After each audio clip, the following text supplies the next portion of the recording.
we'll do the live thing first. Like,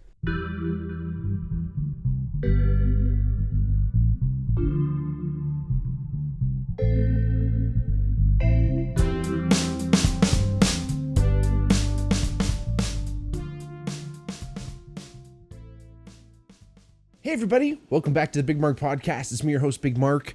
If it's your first time watching, welcome. If not, welcome back. Like I always say, if you ever wanted to reach out to the podcast, let us know if you wanted to hear a topic about something or come on as a guest. Hit us up in our DMs at the Bigmark Pod, at the Bigmark Podcast, either on our Twitter or Instagram. The best way you can support the podcast is by doing exactly what you're doing right now and watching or listening wherever you are. And if you can rate and like, and if you're watching on YouTube, subscribe to our channel and do all that fun stuff. It really helps us grow. And if you want to check out another way to support, go to our Patreon, patreon.com/thebigmarkpod, and check out a couple ways to donate that way. So again, thank you all for being here. I appreciate each and every one of you and all your time.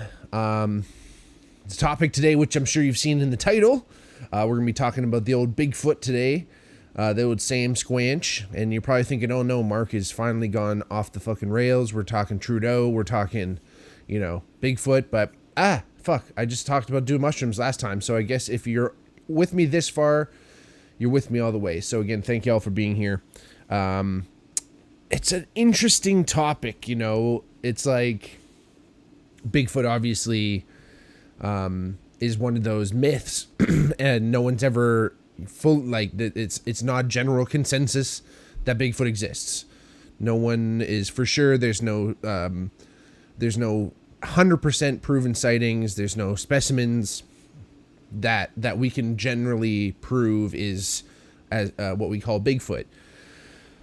If we can look at this with our own fully, scientific glasses, perchance there are other hominids, other great apes, that were, because again, Homo sapiens sapiens, us, we've diverged from this primate lineage where a lot of our ancestors are great apes in that sense.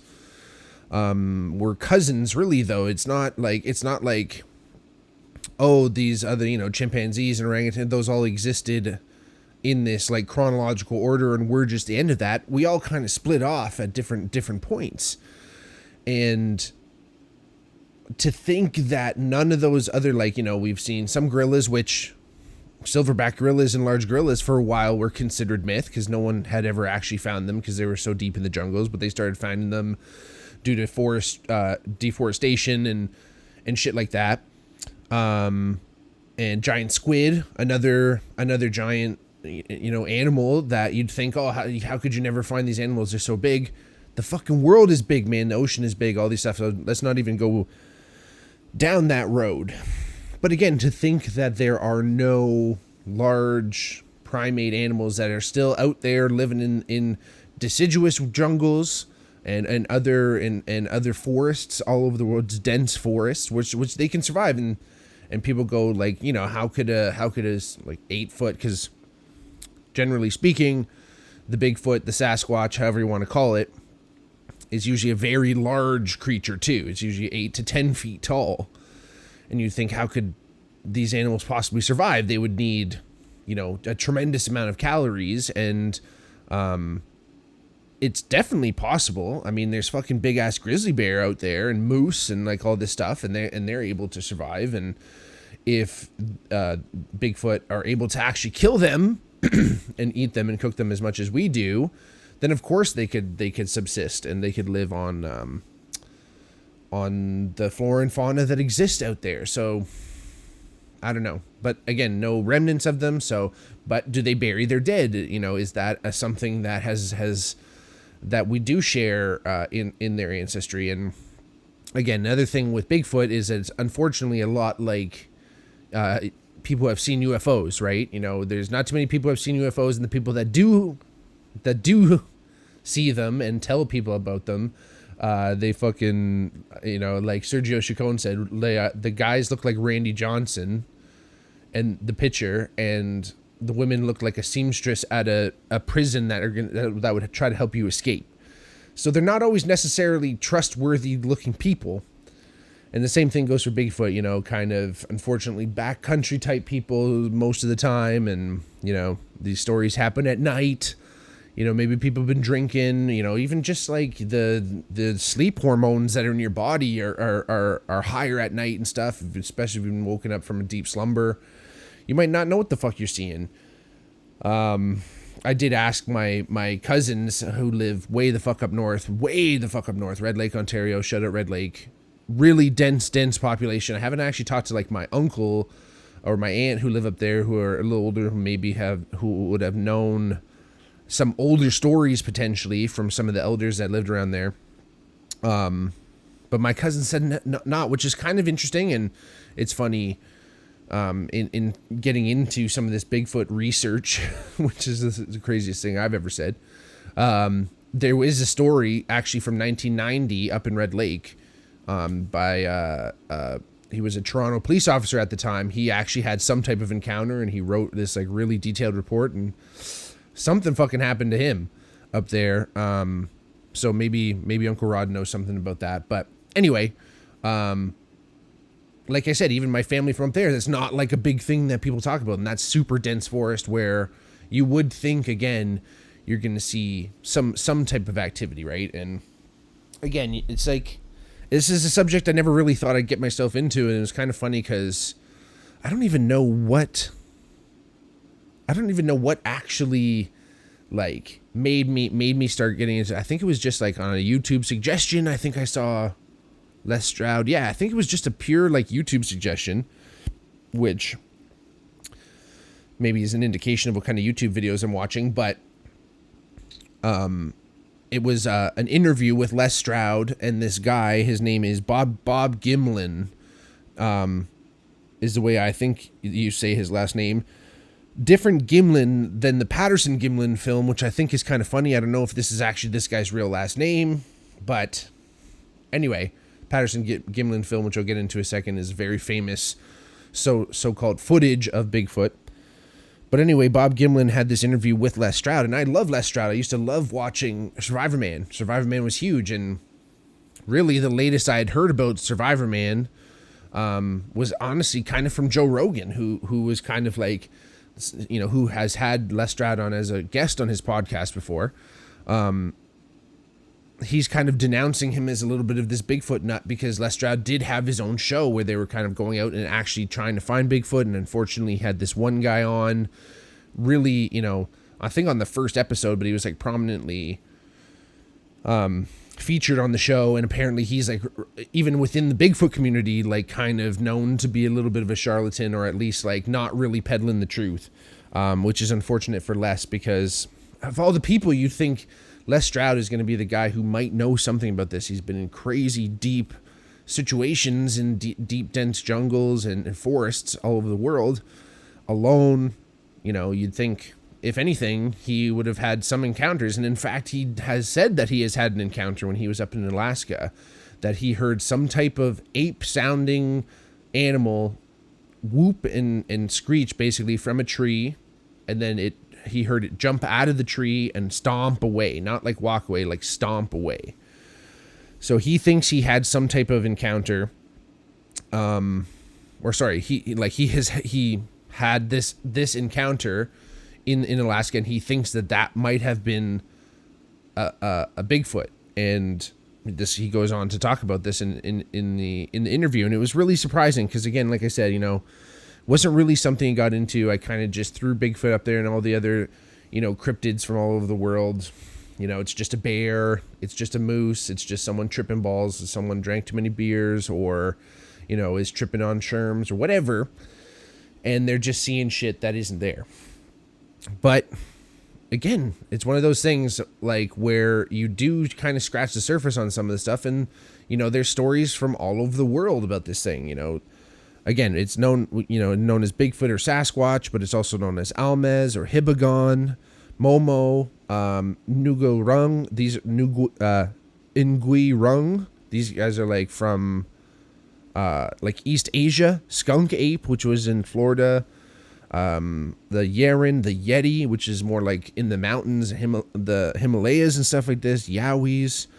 All these from all over the world. And again, they're large ape-like creatures, shaped like humanoid, bipedal, walking around on 2 feet, although capable of walking on 4, which I've heard from some other stories, 8 to 10 feet tall, although the hibagon is like 4 to 5 feet tall, which is smaller. So again, there could be these Australopithecus, Gigantopithecus, which is another known ape that they knew existed, which was this big 8 to 10 foot tall, primate that we know existed.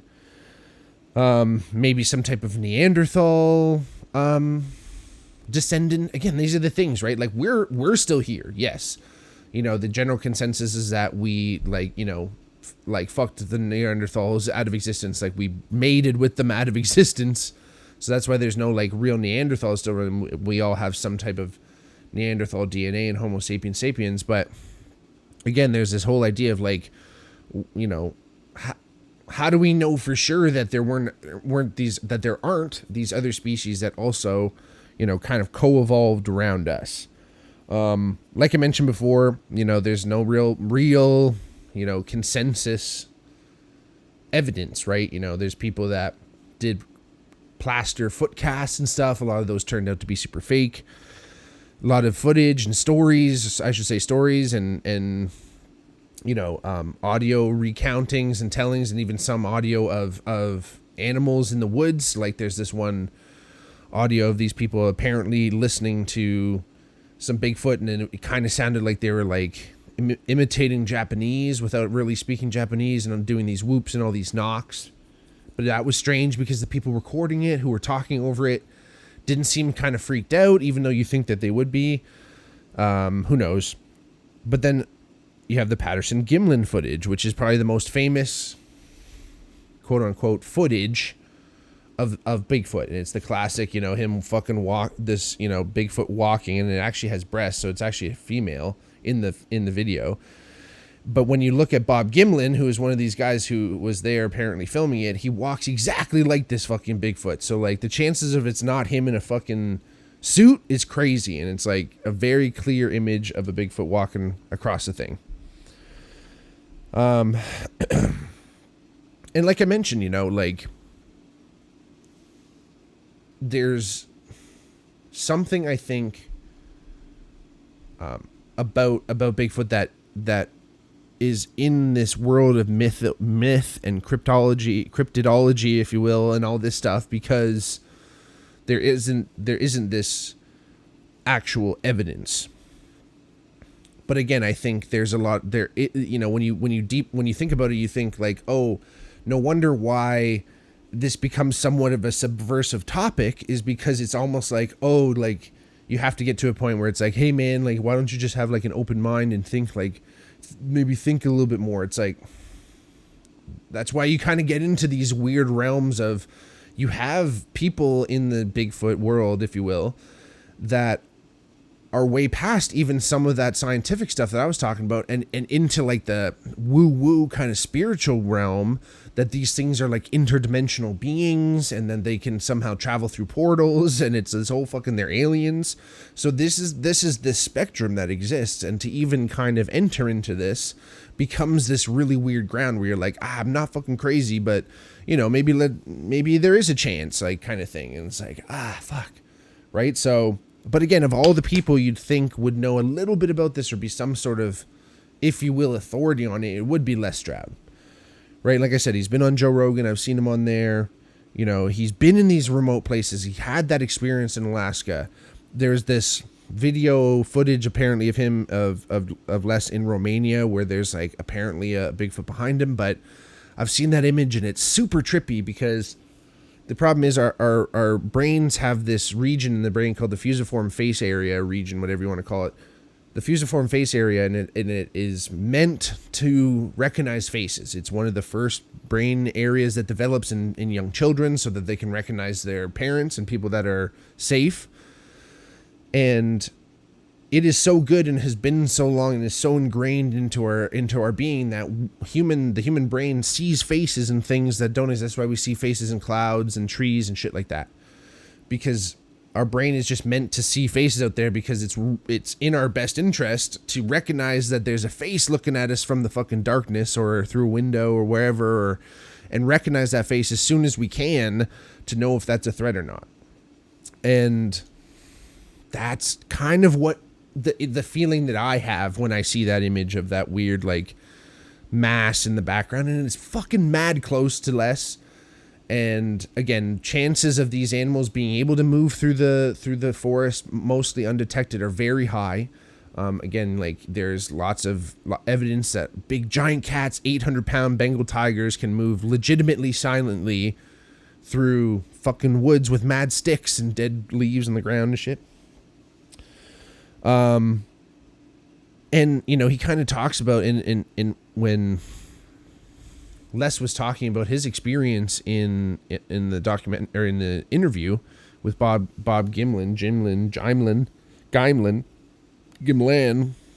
Anyway, in the interview, he was talking about like these, if Bigfoot exists, because again, Les and Bob both kind of preface the whole interview with their if people, you know, it's not Bigfoot does exist, therefore, or this evidence is here, therefore Bigfoot exists. It's like their evidence is here, maybe Bigfoot exists, that maybe he or they or whatever are the one that caused some of these weird occurrences and again sounds and evidence and shit. Like, because Les has said he's found weird bones in the woods, like there's like a seal spinal column that was like untouched, not like torn apart, that like an animal would have eaten, and it was like placed in a very like specific place. And potentially, if there are animals, or who knows, could be some weirdo fucking humans out there too, right?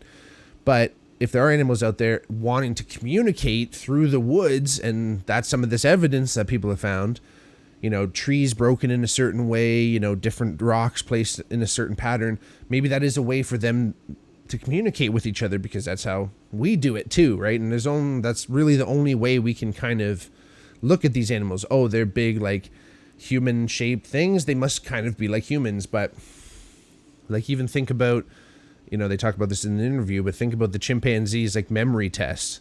Pretty sure chimpanzees can remember, like, I think like up to like 21 numbers in a sequence, and like humans are only good up to like 8. And it's basically a grid of numbers, right? Let's say like a 10 by 10 grid, and there's a bunch of numbers there.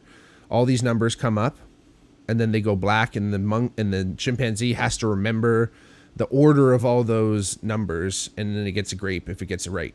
And the chimpanzees are like 90% accurate, and the scientists who invented the experiment are about 10% accurate. So there are different spatial awarenesses, memory things that other species that are related to us might have that we don't. Even look at dogs, their smell, or like eagles' vision, or, you know, other animals' hearing and stuff. Like, we're so much farther behind as far as like sense and understanding our environment at this point in our ways of evolution as human beings, that if there even is an animal that is close to us in some way, or another primate type thing, it could be smarter than us and have such better sensorial systems, olfactory and vision and all these things, that they can avoid us, and they know where to live, and that they've been around humans and know us well enough to fucking avoid us.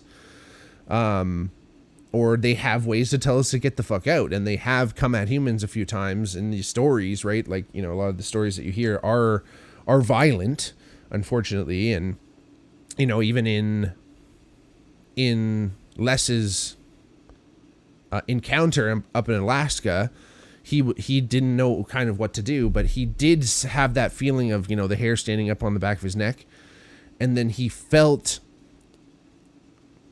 Now, this is probably about as woo-woo as I've ever heard it, but he said not in his own voice, he heard he heard something tell him, if you stay here tonight, we will come for you. And he fucking packed his shit up and left. And he does it in the video, and he was like shooting an episode of Survivor Man. And in the episode, he's kind of like, oh, I don't think we should stay here. And he packs up the tent, and you can tell as he's packing up, it's like super sketchy.